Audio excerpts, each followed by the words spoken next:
Hello, it's Esther Dan Merry, and I was asked a question. Well, I've been asked this a few times, so I thought I would make a little video for you today. The question is, how do I know if I'm a soprano or an alto? Good question.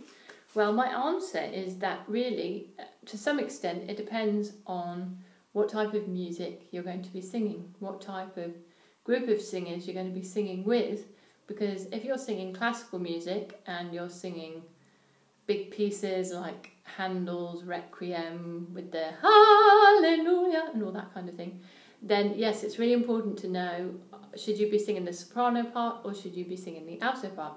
Now, if you're in a more relaxed type setting, if it's a community choir and it's somewhere where perhaps you don't have to read music and you're singing more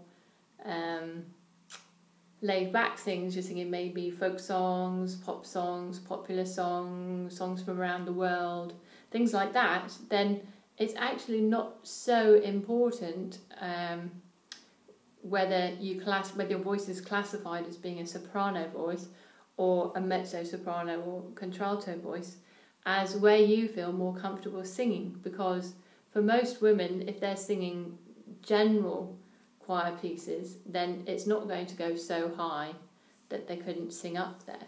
But that's one of the main considerations as to which part you want to sing. If you're comfortable singing up higher, then the soprano part, you'll be happy singing that. If you really don't like taking your voice higher and you prefer to sing lower in your voice, then you want to stick with the alto part in a choir setup.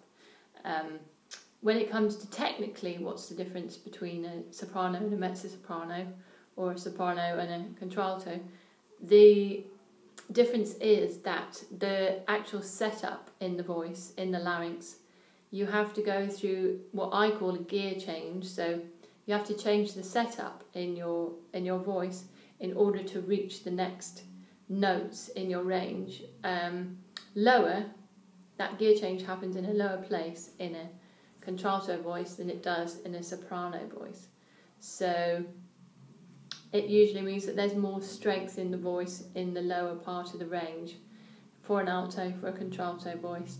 And people talk about the colour of the voice. People say that an alto voice, a mezzo-soprano voice, has a richer, a deeper quality to the colour, whereas a soprano voice, people would tend to describe it as being lighter, brighter in colour. So when you're talking about sort of high-level classical music, then those things become really important. But my point is that if you're not singing at that level, it's more about where would you rather sing.